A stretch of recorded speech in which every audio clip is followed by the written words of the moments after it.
Hello, Formula One fans, and welcome to Fans Forum, the show where, of course, we put you guys, the fans, in pole position, driving the conversation as myself and my VIP co-host, well, not just one, we've got two this week, delve into all the action that happened across Grand Prix weekend, this time around, of course, in Canada. And what a weekend it was. It went pretty much to plan for the likes of Mercedes and Red Bull, with George Russell and Max Verstappen finishing the race where they started, P1 and P2, so they'll be very happy. And although Mclaren weren't able to start on the front row for the first time in 2025 or even get themselves on the podium by the end of the race, they still managed to steal the headlines as the papaya pair collided for the first time in this championship battle for this season. Brendan, as a big Mclaren fan yourself, and OSCAR PUPASTRI alongside you, looking gallant there, I must say. What a week to join, buddy. First and foremost, thank you so much for joining us on the show with the pup. Tell us a little bit about your love affair with Formula One, Brendan, and this mission you are on with the pup. So, I mean, I'm a massive Mclaren fan, but just F1 in general. I'm getting licks from Oscar now I'm talking. But yeah, I mean, I started watching F1 when I must have been about 8 years old, watching it with my dad. And I think it was the first thing I remember about F1 is just watching Michael Schumacher's red Ferrari just flying, hearing that the engine and how it used to sound back in the day. And I just remember watching. I always remember like Barrichello, Ralf Schumacher, and that was the first I really remember. And also when the lap counter used to go the other way. So yeah, that was my first foray with F1. And but then McLaren, why the team for you, McLaren? Well, this actually is a bit different. I used to be a Red Bull fan, which I know is going to be very, very different. I found out that I am a lover of an underdog. So back in 2021, we had Max, very much an underdog, facing off against Lewis. And at that time, I was actually a Max fan. Max was the person I was rooting for that year, and I know that's an unpopular opinion.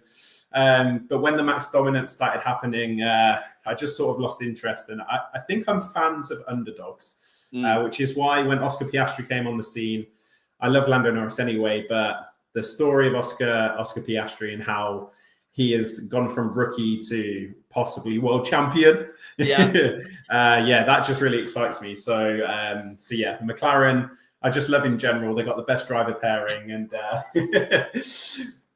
that's why this guy's here as well. Little Oscar. Yeah, so talk to us a little bit about that. Not only a lover of underdogs, but also canine dogs. Talk to us about this mission you are on with OSCAR PUPASTRI there on your lap. So we have one final day left. We have been posting this little man. Let's get him a bit more comfy. He's not very little anymore from some of the initial pictures. He's not, yeah.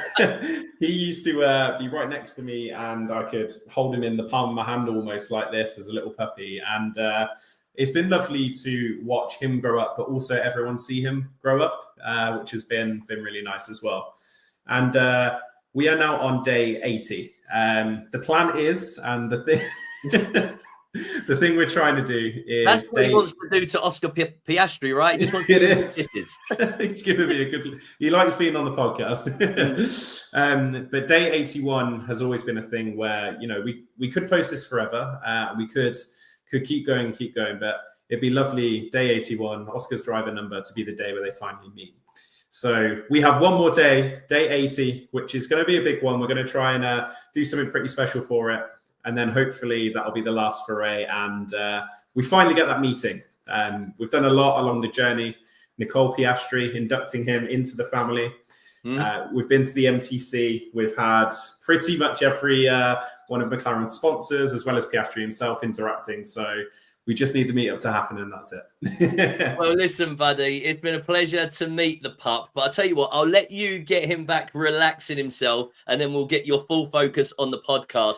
But for you guys out there, what did you make of the Grand Prix weekend across Canada? I mean, for me personally, qualifying once again absolutely delivered. It's absolute jeopardy, particularly with that new C6 tyre, it means that medium tyre strategy comes into play as well. And of course, the first conversation we've got to really discuss, although they didn't win the race, the headline is going to be Lando Norris, Oscar Piastri colliding in the race. And Brendan, what did you make of that? Like that, the magic is gone and the dog is as well. What did you make of the collision, Brendan? How did you see it play out from your perspective? I am very proud of Lando. I'm a Lando fan and an Oscar fan. Some people think I'm just for Piastri, but very much a Lando fan as well. And seeing him be so apologetic, I think was really cool.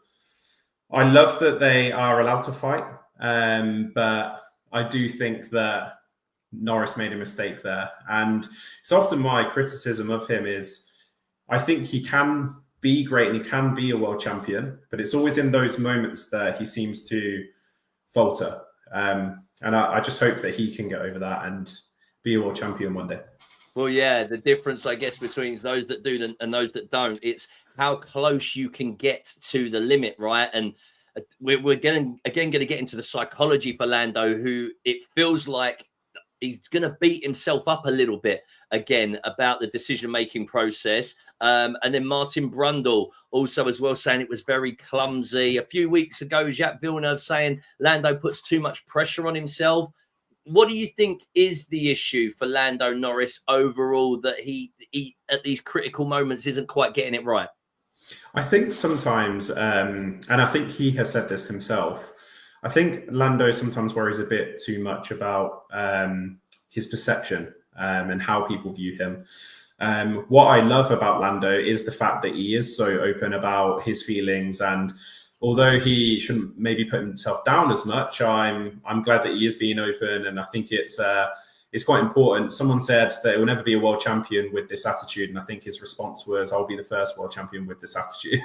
And I love that. I'd love him to be open with his feelings and whatever, but it does appear that most world champions all pretty much have the same attitude.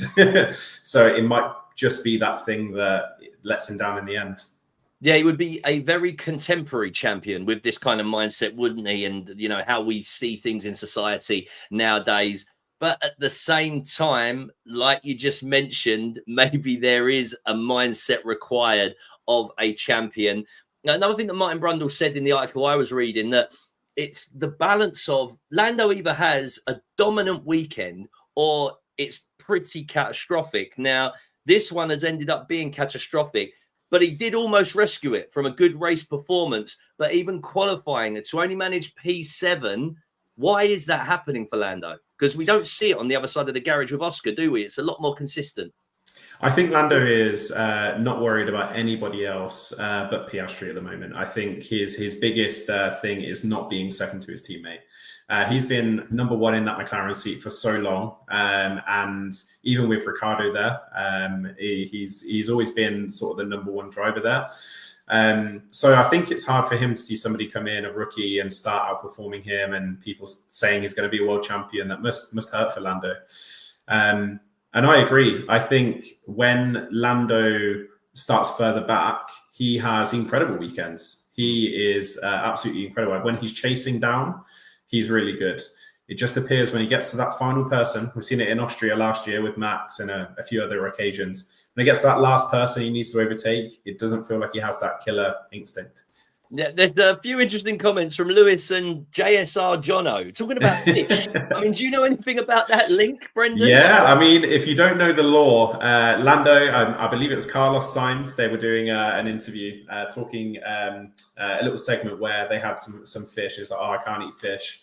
He was like, you can eat that one. It's like, it's near a fish. Oh, so yeah, a little bit of Lando law there. Fair enough. Gary making a very good point that the engineers who actually encourage Lando to push Oscar Piastri, do you think McLaren as a team are going to have to review their strategy and perspective? This idea that they are allowed to race, and Zach Brown quoted as saying it would be epic and fun to see a McLaren battle.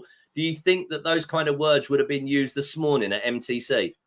Based on the papaya rules saga and how that went last year, I think they would still be encouraging it. I think they would just review it with Lando, have a look at where it went wrong.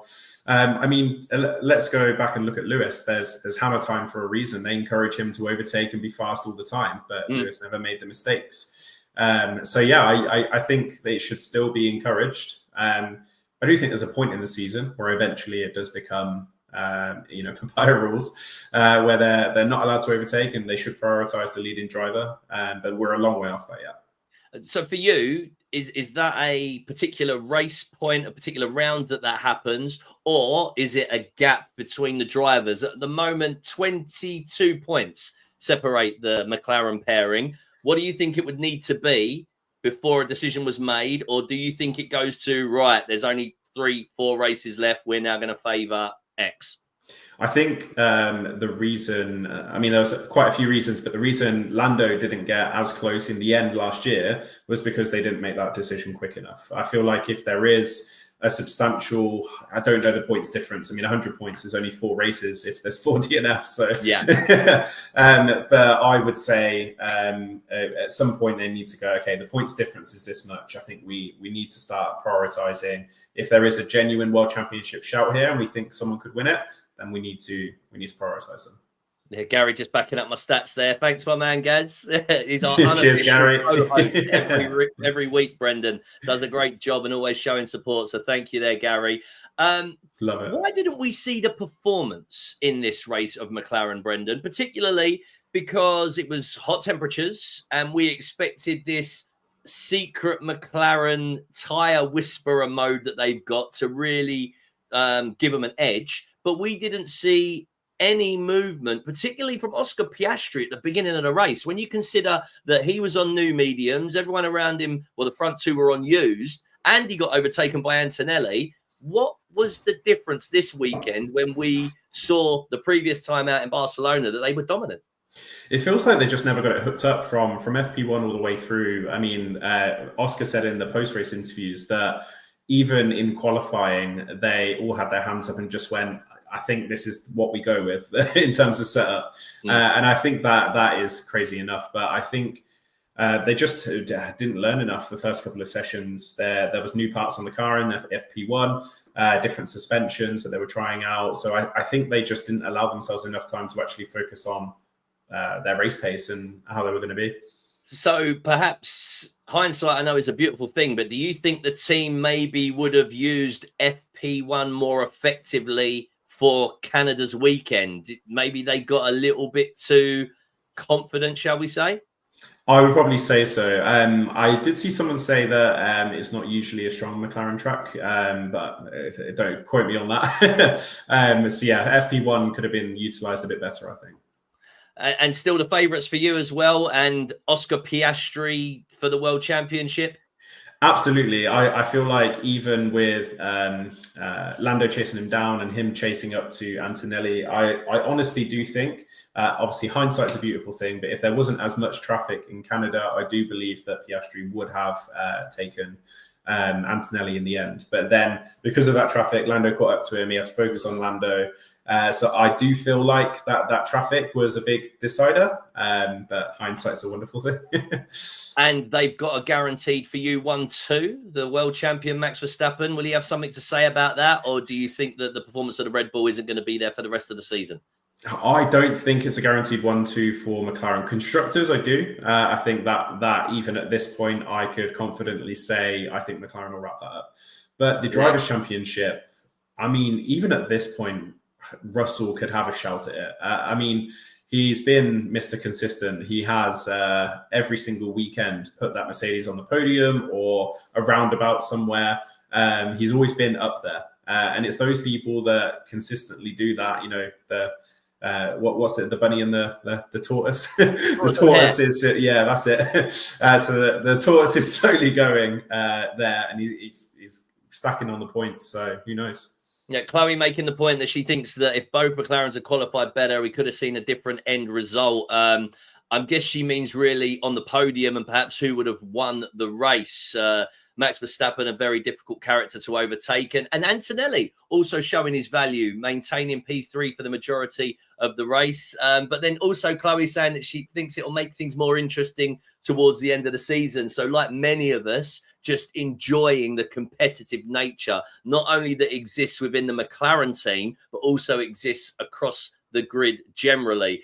Before we move it on to talk about who did lift the trophy and win the race, and we'll get a bit more into the Silver Arrows. Gary's got a question for you, Brendan. You mentioned that Piastri got held up by traffic, but Gary's saying, do you think Lando would have got past Kimi as well then if Piastri had? Do you think there was that much performance in the McLaren? I don't think so. There was 3 or 4 laps left to the end of the race, and I don't think he was actually going to get past Piastri. But if he did, I don't think he would have taken Kimi. I think Kimi had an extra bit of fight in him that weekend. He wanted that podium more than the McLarens did, and I don't think Kimi would have let any of them past. In fact, I think it probably would have been Kimi that Lando went into the back of, if anything. Oh, no. No comment from me on that. That's all but listen, Brendan, let's turn our attention then to the Silver Arrows Mercedes, who have got their first race win of the season now in Canada. And the pairing generally had a great race weekend. So George taking pole position, Antonelli qualifying in 4th and then securing his first ever podium, the 3rd youngest ever driver to secure a podium position, and the first Italian in 16 years. And I think we've got to remember also that weight on the young man, that the Italian nation don't now just have a team, they also have a driver that they're keeping their eye on, don't they?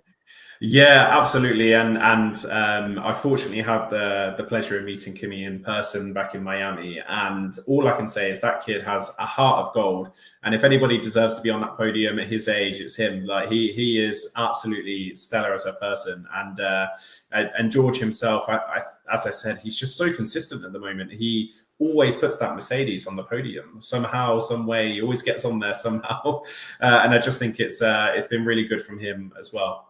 Yeah, George Russell, 50% podiums. So 5 podiums out of 10 races so far. How the hell does he not have a contract yet for 2026? And I'm not pointing fingers just at Toto Wolff. I'm saying, like, even the other teams, if they know that he's still yet to sign, someone should be breaking their back. What is Toto Wolff or Mercedes waiting on, Brendan, in your opinion? Absolutely, Max Verstappen, of course. I genuinely think that. And that's why I think these are taking so long, but they did issue something saying they're both not worried about it. So I don't know, but Toto Wolff has expressed on many occasions he wants Max Verstappen if he had the chance. Like, why wouldn't you? So yeah, I mean, I'll throw a question back at you. If you have a clean team and you get to choose between Max, George, and Kimi, what 2 do you choose? Oh, I mean, wow, that is a decision. I'm a loyal guy, so I would lean towards George, but Kimi does seem like a special talent. And the reason that Kimi has had his progress accelerated is exactly for this reason, because Toto didn't want to lose him, right? But George has been in that team for a long time, also had a stellar young driver's career, and is now leading the team gallantly. You know, after the loss of Lewis Hamilton. But yeah, I mean, bringing in Max Verstappen would really rock the boat. And is there any guarantees that Max will be able to drive that car, how he drives the Red Bull, a car that is so suited to him? So it's a big gamble. If you were the boss, thank God I'm not. Yeah, absolutely. And I agree. Max's car is so set up to him. Who knows what he can do in another team? I actually really want to see it. So Chloe coming up with a point saying that, is this a turning point in the season now for Mercedes? Do you think as an organisation, Brendan, this will reinvigorate them and maybe give them an added swagger and confidence? And I guess even if you think about George Russell and the way he played the weekend, I felt like there was an evolution in him, even with the mind games with Max Verstappen. What did you make of some of the comments after qualifying? I absolutely loved it. I mean, let's face it, Max has said way worse about putting him in a wall and stuff. So it's nice, bit of friendly banter. I'm sure behind the scenes they're actually probably joking about it, but yeah, I thought it was it's cool for George to get in on the mind games, and with Chloe's point, I think it's interesting that Mercedes have been silent assassins this season. They have been consistently performing, even Kimi. The place he is in the World Championship right now, who'd have thought Kimi Antonelli in his rookie season would be there? Yeah. But, shout out to OSCAR Piastri again. He did it when he was in his rookie season. So, Gary making the point that after the triple header, which wasn't a great run of races, was it, for Kimi Antonelli? It's great to see him bounce back, and also shows that the confidence and assurance of him as a character. Great race start from both the Mercedes. George getting off the line quicker than Max, which is, we don't see that often. But even that, we've seen it now with George. We saw it with OSCAR Piastri the other week. It feels like, I want to label them the new class, almost have psychologically got over the fact that Max is Max, and then now going toe-to-toe with him. Do you think that that's the case? I agree, yeah. And I think the points, penalty points helps as well, knowing that he can't afford to do anything erratic. So yeah, like George says, he has more points to play with. And I think it was a very good comment.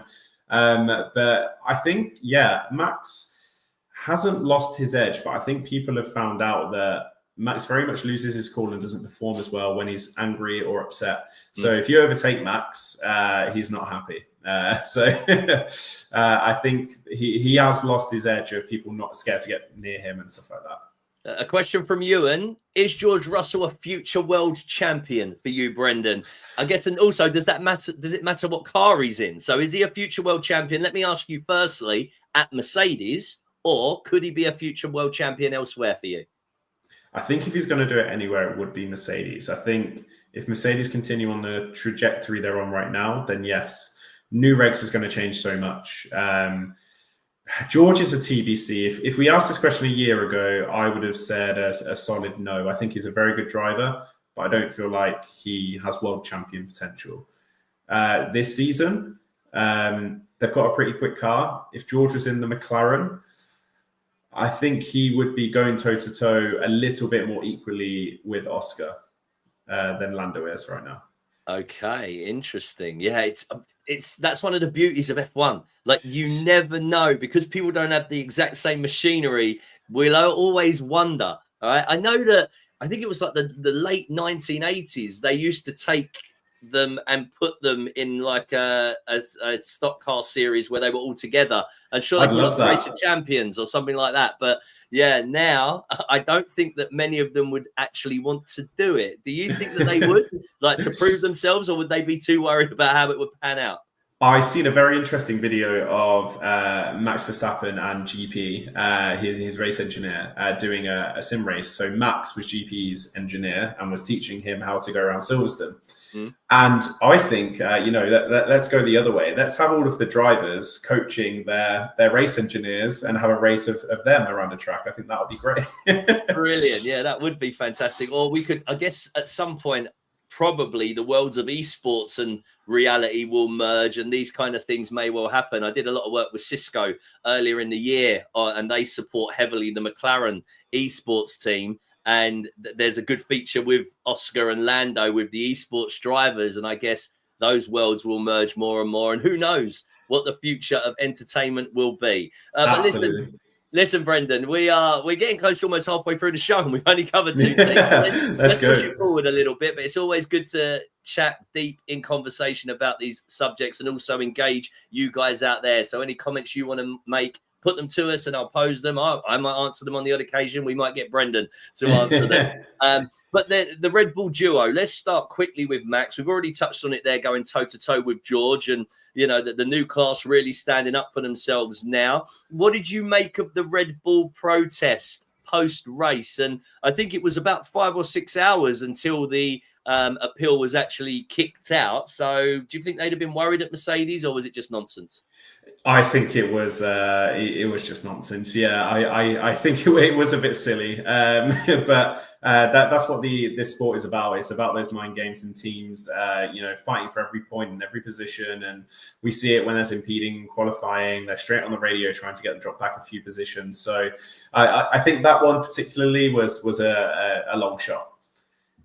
Did you expect a little bit more drama from Max at the start of the race? I mean, I think even David Croft was surprised that there were no incidents for the whole grid, really, for the first couple of corners. And then I think Alex Albon then took a little journey across the grass, didn't he? Yeah, I mean, the first lap, I was very surprised that was the only thing. I did think Albon was going to collect a car or three, but he didn't. But yeah, I thought Max, watching his onboard, when he left the line, he bogged down quite badly, which is probably why he didn't get that launch off the line. I'm surprised he stayed in second, but I think Kimi was so interested in fighting Oscar that Max and George were away before there could be any drama.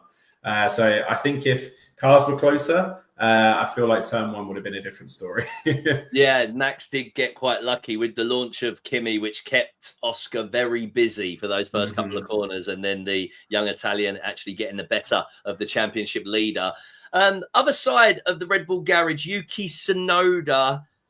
There's no secret that it's a struggle to drive that Red Bull car for anyone but Max Verstappen. But let me ask you, Brendan, 8 races in, how do you feel Yuki is doing? And would they have been better just to stick with Sergio Perez? I genuinely feel like Perez still would have. I mean, he wasn't doing that great either towards the end of it. It just would be so interesting to find out the intricacies of that team and find out how much they do favor Max's thoughts and opinions on the development of the car. I feel like until they take Max out of the team, they will be very hard pushed to win a Constructors Championship again, because I think it's a one-car team at the moment. That second car is just nowhere. Lots of people have stepped in there. There's memes all about the people that have been in that car before Yuki.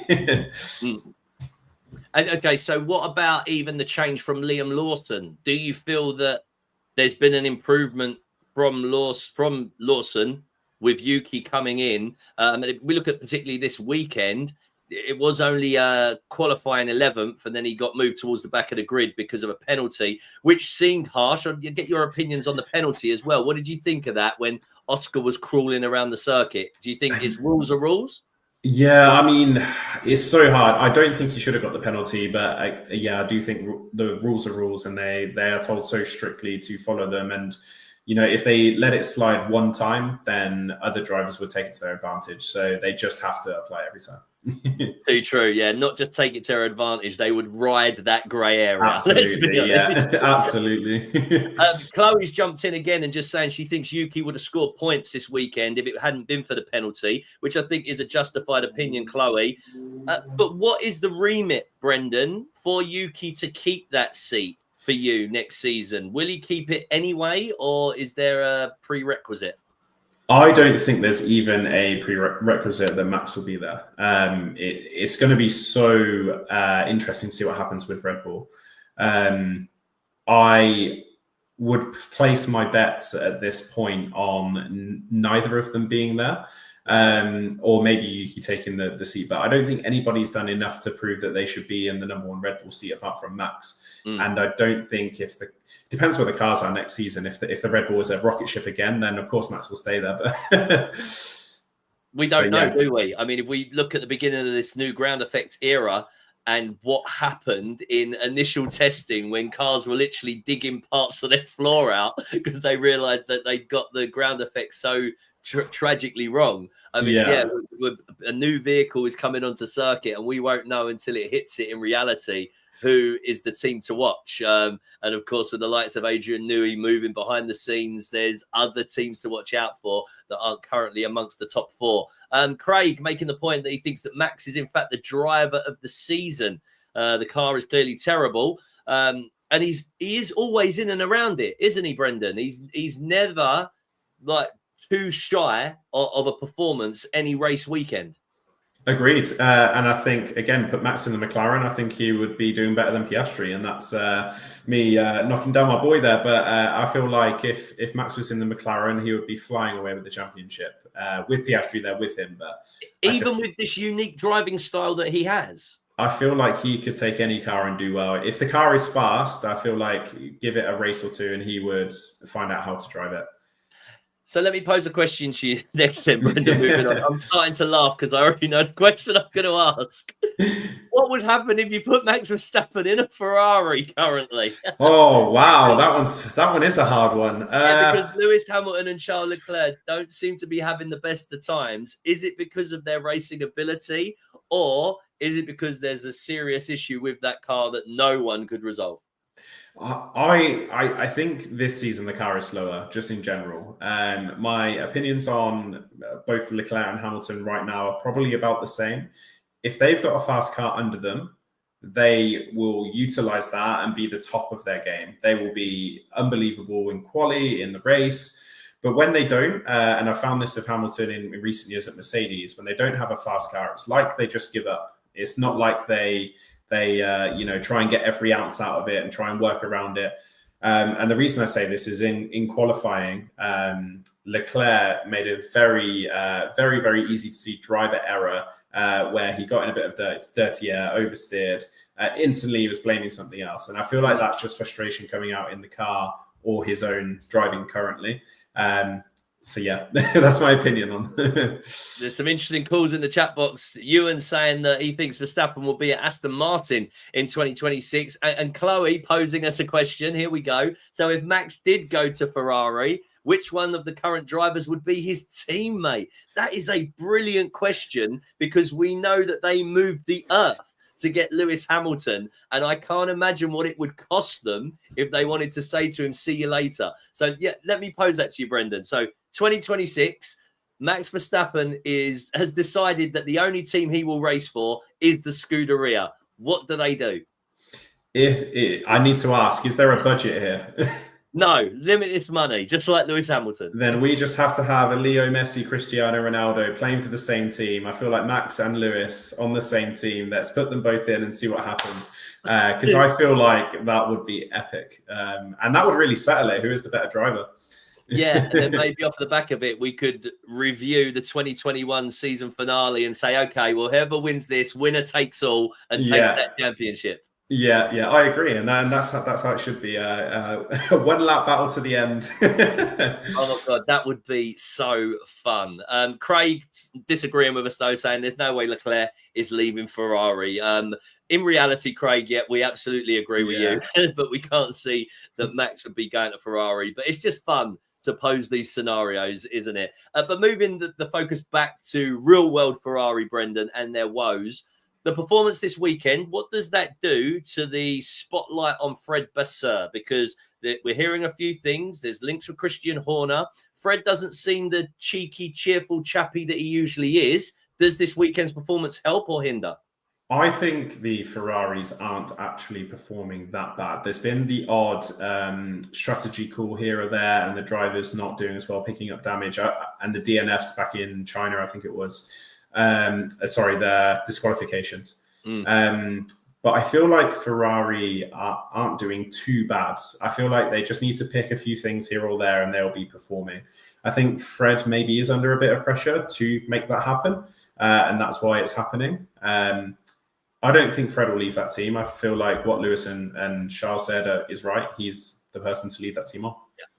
Yeah, and I think particularly the seal of approval from Lewis, who said, he was a major part of my reason for joining Ferrari. That's the kind of backing that Fred needs at this kind of time, isn't it? Yeah, absolutely. And John Elkann and, the people that are looking from the top down at that going, oh, if we take Fred out, does Lewis go as well? Is that might even be a clause in his contract? You never know. Too true. So just to go back to our pretend scenario, Chloe's asking, where would the Prince of Ferrari move to, i.e. Charles Leclerc? So if we've kicked him out, Brendan, and it's going to be Lewis and Max, where would Charles go and ply his trade? Maybe to one of the new teams. Maybe it'd be, if Audi or Cadillac, if they were both competitive and fast. And I just can't see Charles Leclerc in any other pair of overalls on the grid. I just can't see it. Yeah, it'd be interesting to see what the color scheme of Audi actually is, because I guess that would be somewhat close to Ferrari / Haas, maybe with a red and white. By the looks of it, it looks like red, silver, and black from like the mock-up livery that they posted. So I think it will be something like that. Craig saying he thinks that Ferrari do actually possibly have the third fastest car, but it's Max that's making the difference. And I guess you probably agree with that, Brendan. But looking at the Ferrari team and their performance this weekend and the strategy calls perhaps that were made, I know historically they're not known for being best on strategy. Is there a bit of a power pull there at the moment as well? And they're still learning Lewis Hamilton, aren't they? But even Charles Leclerc, and we've seen it across the years. How do you feel about drivers arguing back with engineers? I mean, I know that the driver is the best sensor that you can have on the car, but you also have 100 engineers that have got a lot of data. I agree. It's really hard for the driver. It must be when you're sat in the car and you feel like the tires are good. I feel like there should just be a middle ground. It felt like Leclerc took this to the next level this weekend. I feel like he was very upset with every single call they made. But I feel like more often than not, Ferrari are very secretive and vague and will just tell the driver to do something and then tell them after the fact to why they've done it and why they think it's the right call. I feel like they could be more communicative before the fact and say, this is why we think this is right. This is why we think you should do it, without revealing too many secrets to the other teams. But, we have plan A, B, C, and Z at this point, don't we? Yeah. I wonder if part of that is anything to do with the culture in the team in a sense of they generally still communicate in Italian, don't they? And we know that most other teams are communicating wholeheartedly in English as the common language. And so there might still be a jump and they don't want to miscommunicate anything on the radio or, back and forth with the drivers. Even Fred Vasseur, I notice a lot on Drive to Survive, does his sound bites still in French, doesn't he? He doesn't do them in English. Yeah. People don't want to be misconstrued, perhaps. Absolutely. And I think, it's always bound to happen. I mean, unless we've got a brawn GP Lewis coming into Ferrari and he's going to win his first championship with Ferrari. It's so rare to happen. So whatever happens this season with Lewis, unless it's an absolute stinker, it is a positive. He's getting used to the team. He's learning the car, how it works. And I think the new regs, I feel like that's more the reason they signed him, to come into this new car with experience, take it off the line with a great driver pairing and just go for it. I feel like that's where Ferrari is going to shine. Vasudev just saying completely opposite to us, just saying that they don't give them enough weight, the drivers. It's what makes sport beautiful. People see things completely differently, a completely different lens there. But I think that maybe they do. And what's your opinion on that, Brendan? And particularly last time out in Barcelona, I think that they possibly took longer to swap the cars because they were worried about upsetting Lewis, wasn't it? Agreed. Yeah, I think the one thing they should always listen to the drivers in more is tires. They can see a percentage of deg on their screens. They can see on a few cameras how much graining's on the tires, but only driving the car do you know. As long as your lap time is good, then why would you not stick out a few more laps and have some fresher tires towards the end? I feel like with the tires, the driver is the best sensor they can possibly have. But I always think in terms of covering off other drivers, undercuts, that sort of thing, the strategists are going to be the best with that. So they should have more weighting with the... You see that? Yeah, I like that one. a fantastic colloquial term used regularly here in the UK. Yeah, always. But Ewan, I think most people are in agreement with you there, buddy. And Craig, just before you as well, just saying that the strategy hasn't been the best this season for the last few races, but we know for the past few years really it's not been on point, and that's why they brought in the likes of Fred Vasseur and Lewis Hamilton and other personnel I know behind the scenes. But let's move our attention now, Brendan, to Aston Martin, who have finally arrived for the 2025 season. Back-to-back points for Fernando Alonso, who did state he was the unluckiest driver in the world, but now it feels like the luck has turned. P7 finish, and then off the back of points in Barcelona as well. But if you were an Aston Martin fan, would you have any concerns about the rumours that he was spending a lot of time with Flavio Briatore this weekend? Maybe.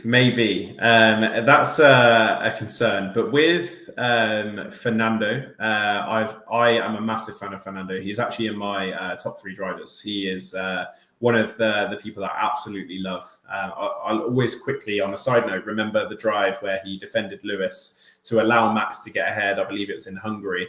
And I always remember that drive from him where he defended Lewis for multiple laps, and that was a reason why Max won that race. But I believe he's going to stay on Aston Martin and be an advisory position, and possibly has or will have shares in Aston Martin. So I think he is there to stay. And I think somebody new will join that team. I really don't think Stroll's ever going to leave.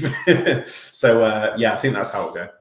Okay, yeah. So Fernando Alonso's merely dropping by Briatore's motorhome just to say, hey, buddy, good to have you back. Do you remember 0506? Yeah, absolutely. And who knows, it could be for business. We'll clip that then when Fernando Alonso signs a contract at a new team, and we'll post it out. Oh, go on, I dare you.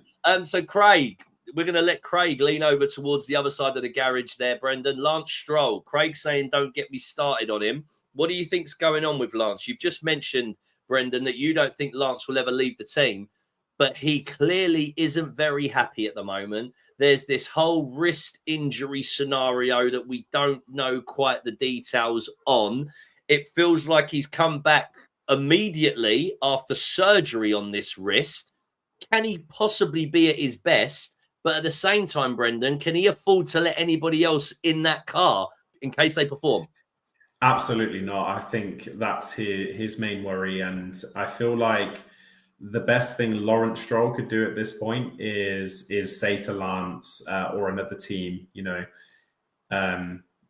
I think Lawrence wants to guarantee his son a seat in F1. He wants to give him that seat somewhere. So who knows? Lawrence Stroll, go to another team and say, maybe even one of the new teams coming on the grid, I want you to take Lance, please.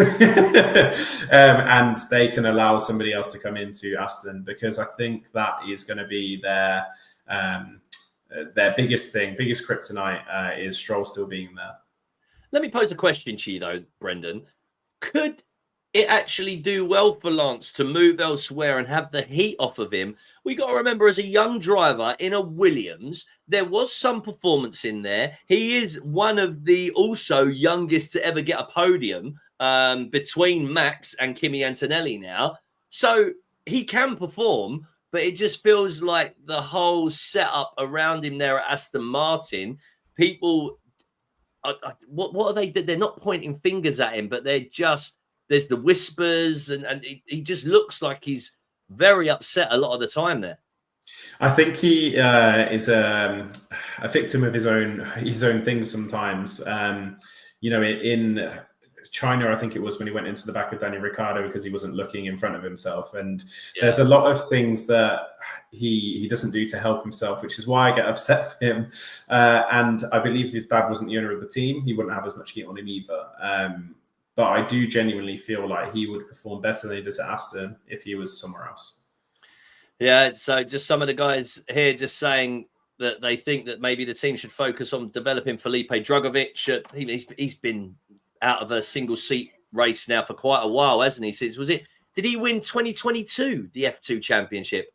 Yeah, it was a little while back, and I feel like they should have given someone a chance in Canada. But if it wasn't Stroll's home race, I feel like maybe they might have. But right. I couldn't see Stroll ever sitting out of that. Yeah, do you know what? I'm thinking about it, even from a marketing perspective, all of the events that would have happened beforehand in the build-up, would have come into play. Not dissimilar to the reason that Yuki got in the seat so quickly at Red Bull, right? Because it was Japan that they decided to switch him in, and then they could really put on a show for the Japanese fans. But of course, we'll keep our eye on it and see how it pans out at Aston Martin.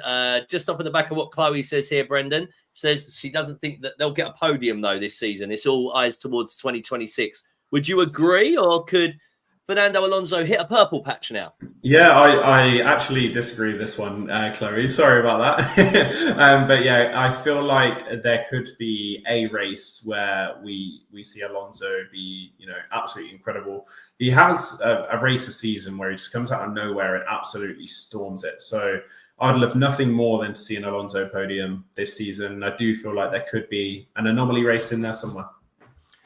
We'll move it forwards and talk about Kick Sauber, who secured more race points, which is absolutely fantastic. So that's back-to-back points, right? Barcelona for Hulkenberg finished P5, which was driver and story of the day there. And then he's finished, was it 9th or 10th in this one? Just sort of yeah, P8, sorry, for Hulkenberg. P8 because of the DNF from Lando.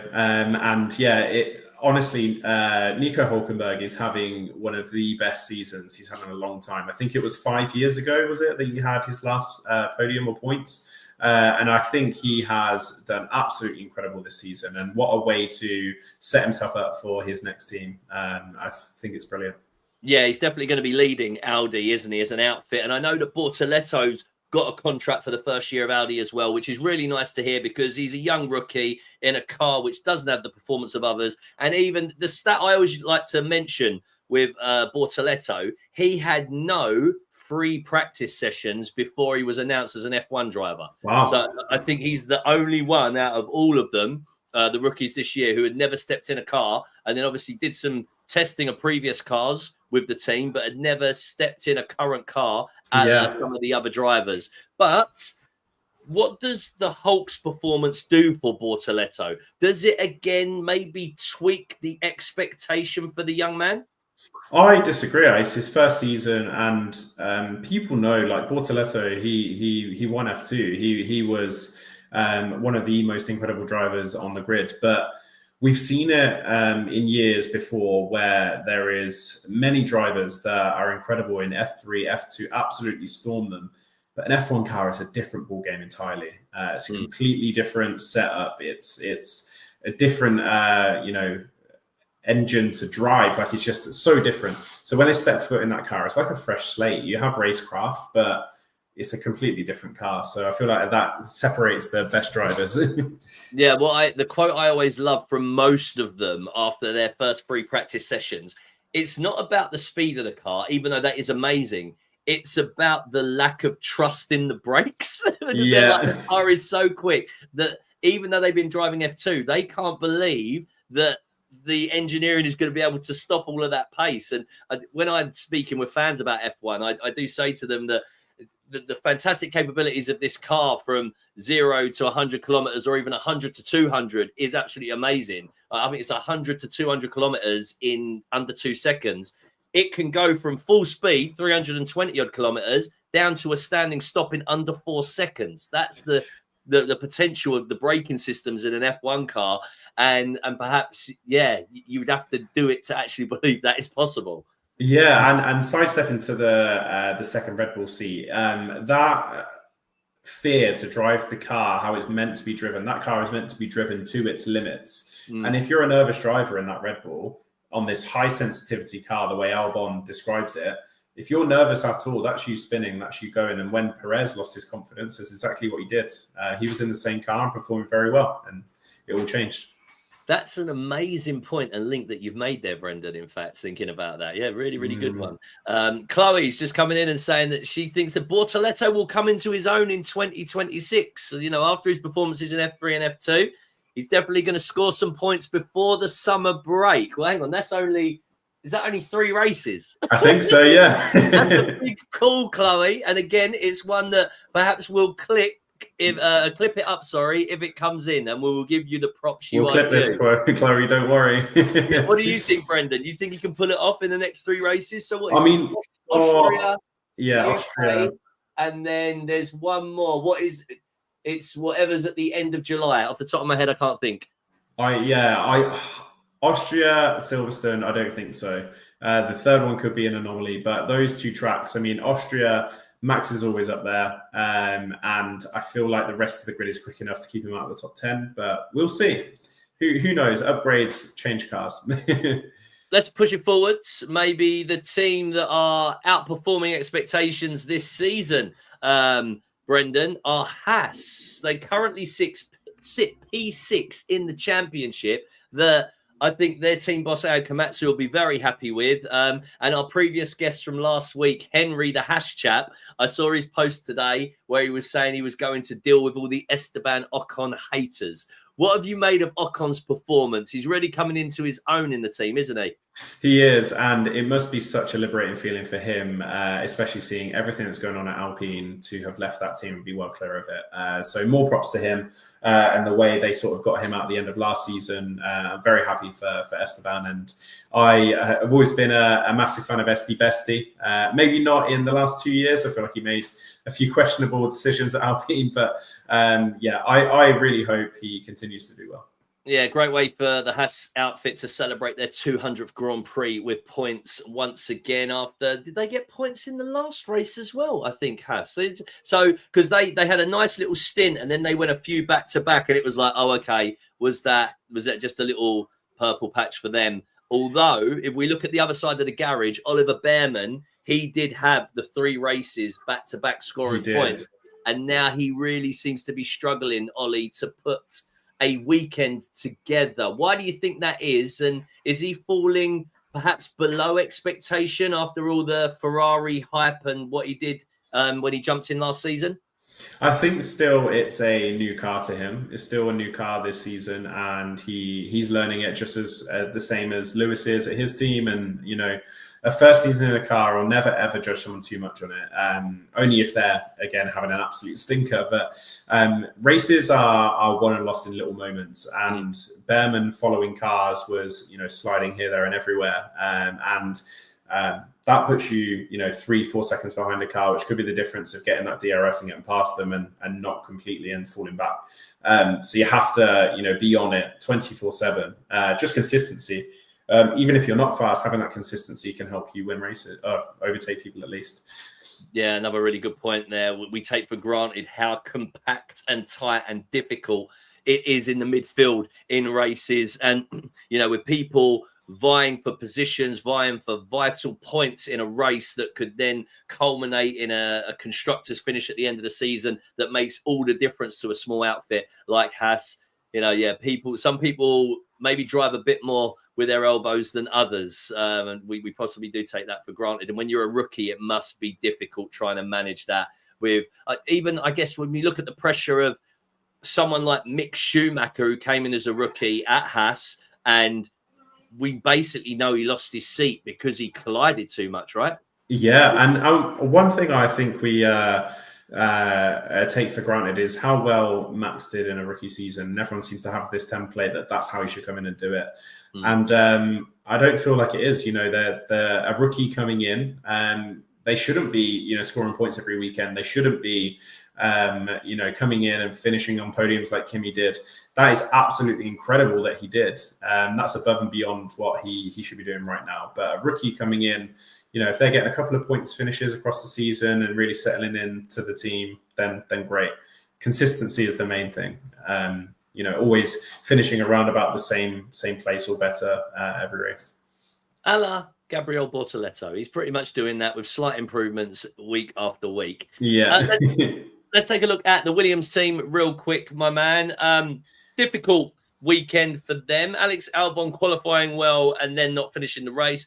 Carlos Sainz not qualifying well and then getting the last point, finishing in P10. The first point I want to talk to you about, Brendan, Carlos qualifying badly because it felt, he was impeded by Isaac Hadjar. But then, of course, it makes no difference. Carlos is out because he doesn't get his flying lap in. Could you see in the future a change to that regulation? Because that doesn't help the driver that's been impeded, does it? It doesn't, and it's a shame, but I don't think there's any way around it.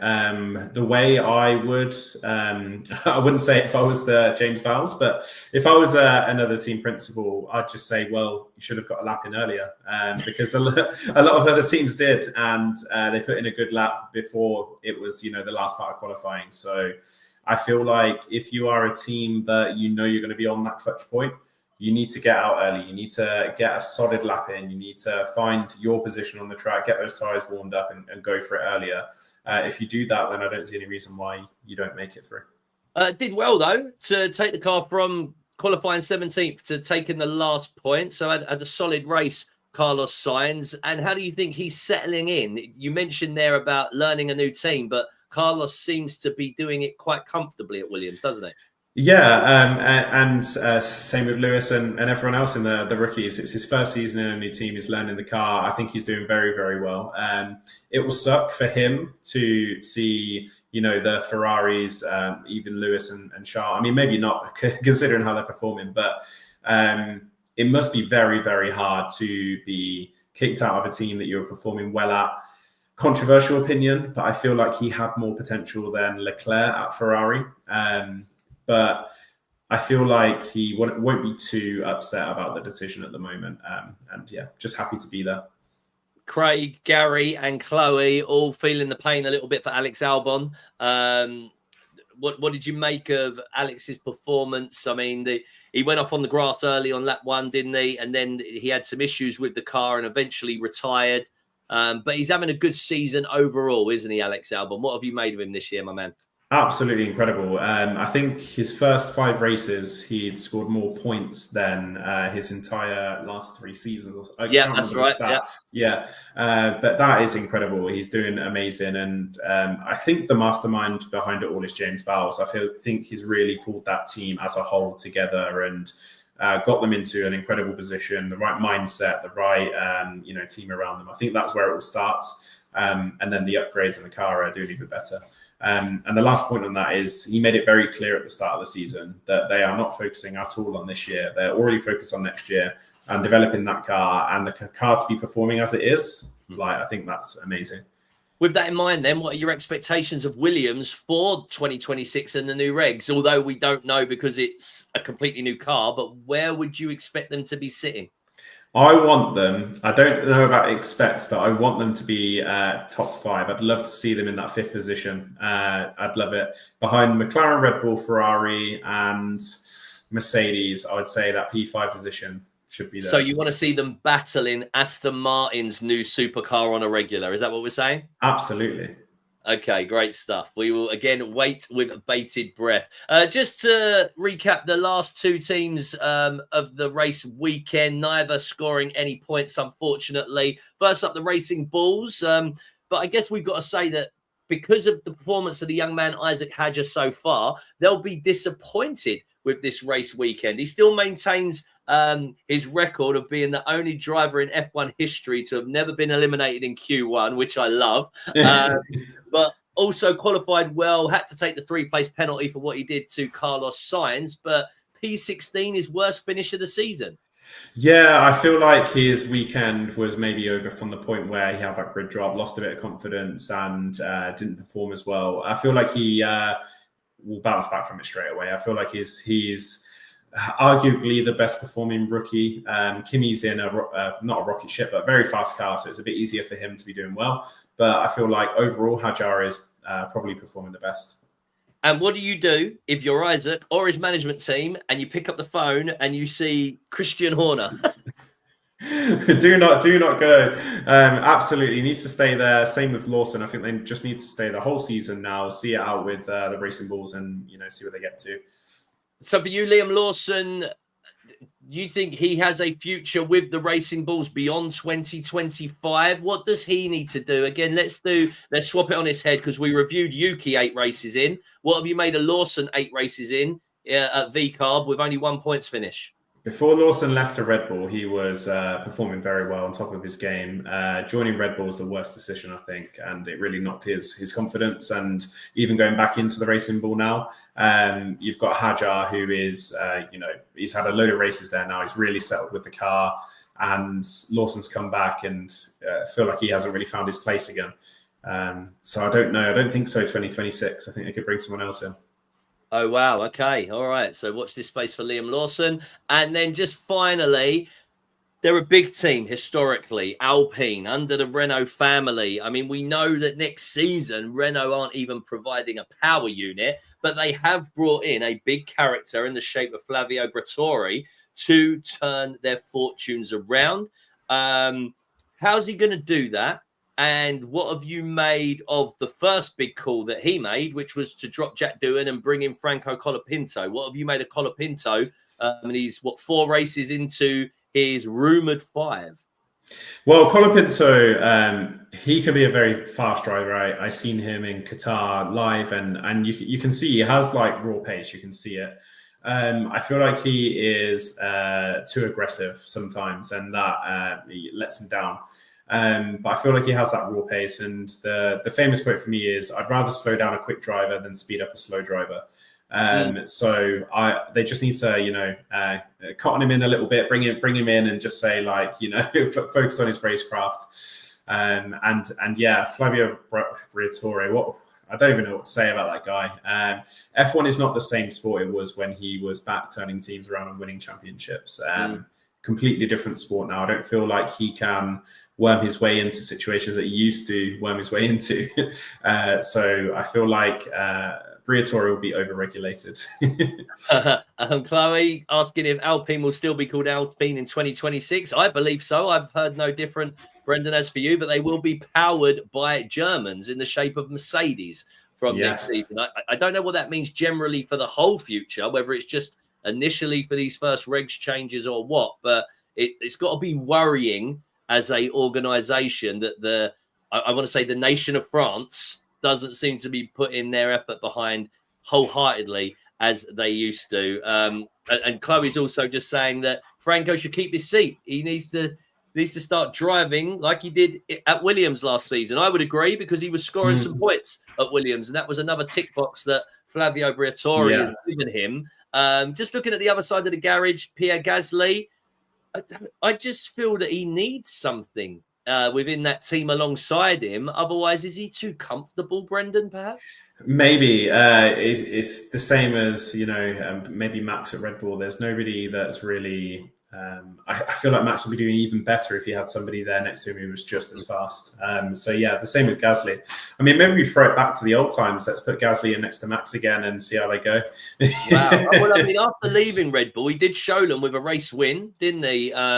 With what are now known as the Racing Bulls. So there's a driver in there in the shape of Pierre Gasly, and even the Alpine outfit have backed Gasly over Ocon, because I would say there's not much between them performance-wise. And they're bottom of the Constructors' Championship, which is a huge fall from grace. I think they've maintained P6 for the last few seasons, haven't they? That would be a serious drop in money and investment for the team. How do they turn it around for the remainder of the season, Brendan? Well, I mean, I know many in the industry and engineers and the way some of the teams work. And I feel like Alpine have a lot to do in terms of the way they work as a team. And I feel like if they got around that, it would be amazing. I mean, I know a lot of teams create their own parts in-house and do everything there at their own factory. Alpine outsource a lot of stuff. So instantly lead times, costs, everything like that is a little bit behind for them. And I feel like if they were to focus a bit more on how they were going to work as a team and then go from there onwards, I feel like that would help them a lot. Yeah, maybe they can get you in, buddy, as a consultant, because I know what you're talking about. There we go. But listen, Brendan, that is a recap of the weekend that was Canada for the 2025 season. I feel it has duly delivered once again. There aren't many races where I've been bored, to be honest, and not just the races, actually qualifying sessions as well. Next up is Austria. What are your expectations? Give us your predictions for Austria, Brendan. So Austria is in my top 3 tracks. Austria always delivers something. It's from a bird's eye view, looks like one of the most boring tracks, and it always delivers one of the best races. So Austria, Maxi, I think he will get a podium again. I think, again, Piastri or possibly Lando will win the race. I feel like Lando wants to bounce back and will put everything into that track. He's previously performed well at it, but he's got to figure out how to get past Max. It feels like Piastri's figured him out. Lando needs to do it as well. And if he does that, I think it would be great. I just want to say thank you to everyone here, and thank you, James, for having me as well. It's been absolutely amazing, and I'd love to know your predictions as well. Well, listen, buddy, it's been an absolute pleasure to have you on. And like you're saying, it's such a strong track and a home race for the Red Bull team. It's called the Red Bull Ring, right? For a reason. It's so bizarre, but I constantly find myself cheering Max Verstappen this season, and I haven't for about 6-7 years. But now I'm literally qualifying. I'm like, go on, Max, go on, yes. Yeah, he always puts it on that pole or second. Yeah. I don't know how he does it. And when George did it, it was like even one better. But I think that the confidence of that and the performance over the years is going to be hard to push. So Max is going to perform well. I'm a fan of the series, so if McLaren were to struggle again, sorry, Brendan, I wouldn't actually mind it because it makes for a juicier rest of the season. And of course, it would be great to see the boys in red put something together at some point. And George Russell, because he's a Brit. Yeah, absolutely. I mean, I'm going to say Piastri. Piastri's winning. It's my boy. So last few comments. Gary saying it's Max's house. And Vasudev, Austria is for the Bulls. But listen, Brendan, it's been an absolute pleasure to have you on, buddy. And you guys in the chat box as well. Thank you so much for spending a little bit of your Monday evening with us. I hope you enjoy the Grand Prix in Austria this race weekend. And we'll be back on the Monday night to do another full review. So make sure you join us then at 8 p.m. Thank you so much for joining us. Enjoy the rest of your evening. And of course, before we go, follow Brendan Blake _ across the socials. Follow all of his content because he's absolutely brilliant and going to be making some serious moves. And you want to be a part of the journey. Thanks a lot, Brendan. Thank you so much, James. And we'll see you soon. And good luck with Papastri. Thank you. I'll say hi to him for you.